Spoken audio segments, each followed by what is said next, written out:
Hello दोस्तों, welcome back to exam.com में कृष्णा जादव आपका स्वागत करता हूं आपके अपने यूट्यूब चैनल में। दोस्तों आज है 13 मई। आज है 13 मई। 13 मई के सभी करंट अफेयर्स को अपन देखेंगे। Today current affairs in Hindi, जो भी करंट अफेयर्स हैं हिंदी के माध्यम से देखेंगे और इनका डिटेल्स भी देखेंगे। तो बताना चाहूंगा, यदि आप हमारे चैनल पर पहली बार आए तो चैनल को सब्सक्राइब कर लें और पास में बने बेल आइकन को प्रेस कर लें ताकि ऐसे वीडियो आपसे मिस ना हो। एक और बात, अगर आप इस वीडियो का पीडीएफ चाहते हैं तो हमारे व्हाट्सएप ग्रुप से जुड़ सकते हैं। हमें इंस्टाग्राम पे, ट्विटर या फेसबुक पे भी फॉलो कर सकते हैं। ठीक है, तो चलते हैं। आज का जो सबसे पहला प्रश्न है वो है, हाल ही में पश्चिम बंगाल वन विभाग ने बताया कि सुंदरवन क्षेत्र में बाघों की संख्या वर्ष 2018-19 में 88, जो सुंदरवन डेल्टा है वहां पर जो वनों में बाघों की संख्या 2018-19 में 88 थी, से बढ़कर वर्ष 2019-20 में कितने तक पहुंच गई है। जो सुंदरवन डेल्टा है वहां पर 2018-19 में बाघों की संख्या 88 थी, लेकिन जो 2019-20 में जो पहुंच गई है वो 96। कितना हुई है? 96।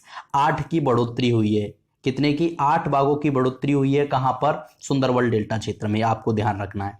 अब बात आई है पश्चिम बंगाल की, तो अब पश्चिम बंगाल के बारे में थोड़ा सा आपको डिटेल में पता होना चाहिए। पश्चिम बंगाल का जो गठन हुआ था वो हुआ था 26 जनवरी 1950 को। यहाँ की राजधानी है कोलकाता। यहाँ की बात करें, राज्यपाल हैं वर्तमान में जगदीश धनखड़ और यहाँ के मुख्यमंत्री हैं ममता बनर्जी। कौन है? ममता बनर्जी। यहाँ का जो हाईकोर्ट लगता है कोलकाता हाईकोर्ट लगता है। पश्चिम बंगाल में जिलों की संख्या 33 है। विधानसभा की सीटों की संख्या 295, लोकसभा की 42 और राज्यसभा की कितनी है? 16 सीट है। ये आपको पता होना चाहिए। भारत सरकार और एशियाई इंफ्रास्ट्रक्चर इन्वेस्टमेंट बैंक ने कोविड-19 से निपटने हेतु कितने मिलियन डॉलर कोविड-19 आपातकालीन उपाय एवं स्वास्थ्य प्रणाली तैयार परियोजना संबंधी समझौते पर हस्ताक्षर किए हैं? एशिया इंफ्रास्ट्रक्चर इन्वेस्टमेंट, कोविड-19 से निपटने के लिए यहां पर एक योजना तैयार की गई है, कोविड-19 आपातकालीन उपाय। इसके लिए 500 मिलियन डॉलर का समझौता किया है। कितना? 500 मिलियन डॉलर। अब बात आ गई है एशियन विकास बैंक की, तो आपको देख लेते हैं। एशियन डेवलपमेंट बैंक एडीबी, इसकी स्थापना 19 दिसंबर 1966 को हुई थी। वर्तमान में इसके मासुसुंग अस्कावा 10वें अध्यक्ष हैं। इसका मुख्यालय फिलीपींस की राजधानी मनीला में है। कहां पर? फिलीपींस की राजधानी मनीला। नेक्स्ट चलते हैं आगे। तीसरा प्रश्न है, हाल ही में भारतीय रक्षा मंत्री ने किस राज्य में 80 किलोमीटर की सड़क को देश को समर्पित किया है, जो लिपुलेख दर्रे से होकर कैलाश मानसरोवर यात्रा के लिए एक नवीन मार्ग है? सबसे पहली बात, यहां पर आपको क्वेश्चन डिटेल में दे दिया है, लेकिन एग्जाम में इतना डिटेल में प्रश्न नहीं आएगा, क्योंकि कैलाश मानसरोवर या लिपुलेख दर्रा आपको आएगा तो आप समझ जाओगे कि ये मार्ग कहां पर होगा, उत्तराखंड में होगा। लेकिन मैंने ये दोनों चीज आप कनेक्ट कर लो, इसलिए मैंने आपको क्वेश्चन किसी भी कंडीशन से पूछा जाए आप गलत ना करो, इसलिए बताया।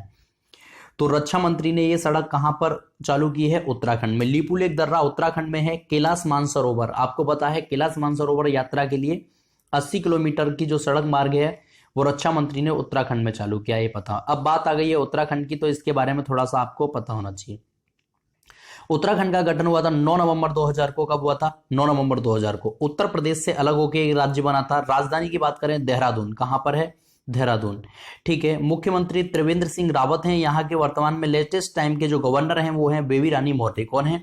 बेबी रानी मौर्य। मुख्य न्यायाधीश की बात करें तो रमेश रंगनाथन। कौन है? रमेश रंगनाथन। टोटल उत्तराखंड में 13 जिले हैं। निर्वाचित सीटों की बात करें, लोकसभा की 5, राज्यसभा की 3 और विधानसभा की सीटों की संख्या 71 है, 71। राजकीय चिन्ह की बात करें तो पशु यहां पर क्या है? कस्तूरी मृग। राजकीय पक्षी की बात करें मोनाल। क्या है? मोनाल। ठीक है भाई, चलते हैं नेक्स्ट क्वेश्चन की ओर आगे।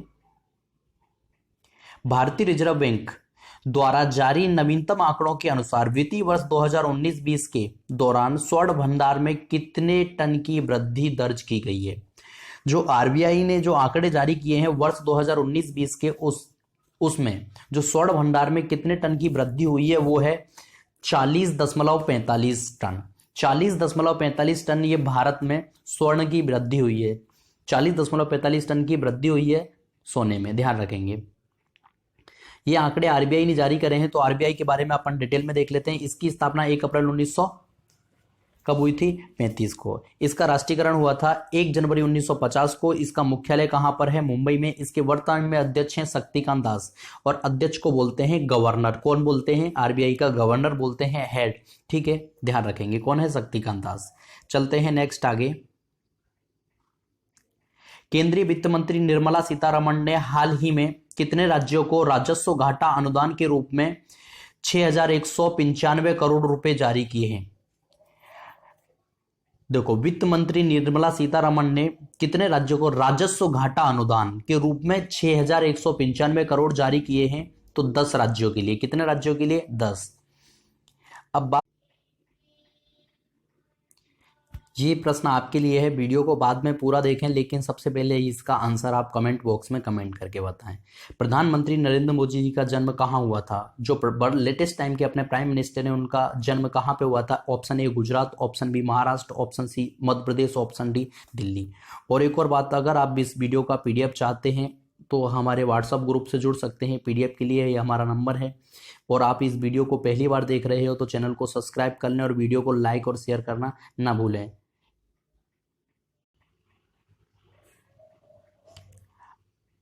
अंतर्राष्ट्रीय नर्स दिवस कब मनाया जाता है? तो ये मनाया जाता है 12 मई को। कब मनाया जाता है अंतर्राष्ट्रीय नर्स दिवस? 12 मई को मनाया जाता है। चलते हैं आगे, इसके बारे में आप डिटेल में देख लो।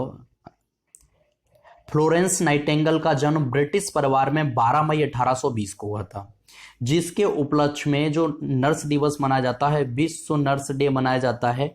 उनका जन्म हुआ था 12 मई 1820 में। फ्लोरेंस नाइटिंगेल हुआ था, उन्होंने 1860 में सेंट थॉमस अस्पताल और नर्सों के लिए नाइटिंगेल प्रतिष्ठित स्कूल की स्थापना की थी। इंटरनेशनल काउंसिल ऑफ नर्स 1965 में नर्स दिवस मनाया जा रहा है। 1965 से नर्स दिवस की शुरुआत हुई है। आपको पता होना चाहिए, फ्लोरेंस नाइटिंगेल के उपलक्ष्य में मनाया जाता है। 12 मई 1820 में इनका जन्म हुआ था ब्रिटिश परिवार में, ये आपको पता होना चाहिए। नेक्स्ट चलते हैं, 7वां प्रश्न है, हाल ही में किस देश ने FIDE chess.com FIDE-chess.com online nation cup का खिताब जीता है? ये किसने जीता है? तो ये चीन ने जीता है। अब इसके बारे में डिटेल में देख लेते हैं। चीन ने कोरोना वायरस के कारण दुनिया भर में लगे लॉकडाउन के बीच पहली बार आयोजित FIDE-chess.com ऑनलाइन नेशन कप शतरंज खिताब जीत लिया है। 6 टीमों के बीच भारत का इसमें 5वां स्थान रहा। ये आपको पता होना चाहिए। लॉकडाउन के से उसमें ये chess.com प्रतियोगिता आयोजित की गई। पहले स्थान पर चीन रहा है। 6 देशों की प्रतियोगिता थी, जिसमें भारत का स्थान कौन सा रहा है? 5वां। ये पता होना चाहिए।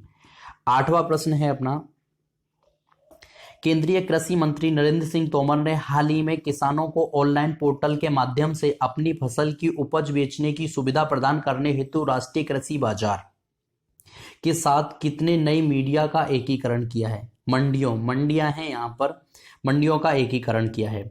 मतलब जो किसान हैं उनको अपना ऑनलाइन पोर्टल के माध्यम से अपनी फसल या उपज को बेच सकते हैं। कितनी मंडियों के साथ एकीकरण किया है कृषि मंत्री नरेंद्र सिंह तोमर? ये महत्वपूर्ण प्रश्न है आपके लिए। 177। कितना? 177। ये कुछ राज्यों में कितनी है ये भी आप देख लो। गुजरात में 17, हरियाणा में 26, जम्मू कश्मीर में 1, केरल में 5, महाराष्ट्र में 54, उड़ीसा में 15, पंजाब में 17, राजस्थान में 25, तमिलनाडु में 13, पश्चिम बंगाल में 1। ये आपको थोड़ा सा डिटेल में ध्यान रखना।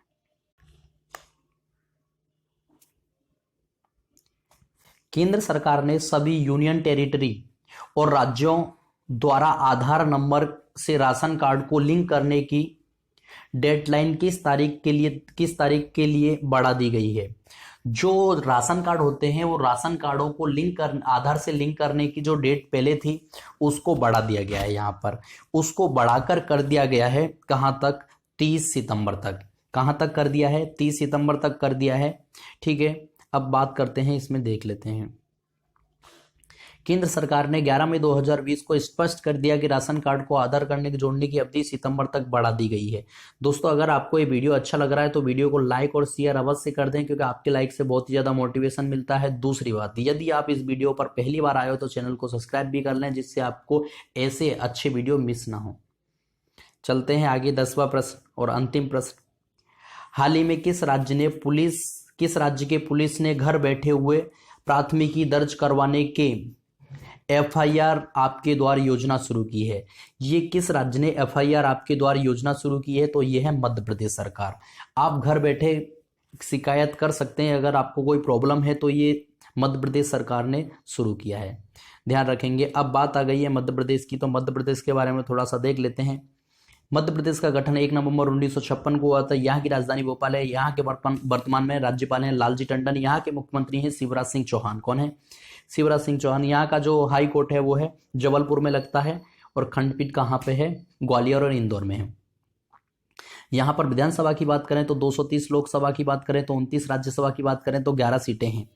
मध्य प्रदेश में भारत में सर्वाधिक राष्ट्रीय उद्यान वाला राज्य है। यहाँ पर 11 राष्ट्रीय उद्यान है। सबसे ज्यादा जो राष्ट्रीय उद्यान है वो यही है। हीरा और अफीम का एकमात्र उत्पादक राज्य मध्य प्रदेश है। बांधवगढ़ नेशनल पार्क, पेंच राष्ट्रीय उद्यान, पन्ना राष्ट्रीय उद्यान, टाइगर राष्ट्रीय उद्यान, माधव राष्ट्रीय उद्यान, ओमकारेश्वर डायनासोर जीवाश्म उद्यान, सतपुरा राष्ट्रीय उद्यान, संजय डूबरी राष्ट्रीय उद्यान, समस्त ये राष्ट्रीय उद्यान यहीं पे हैं। तो आपको ये वीडियो कैसा लगा कमेंट में कमेंट करके जरूर बताएं।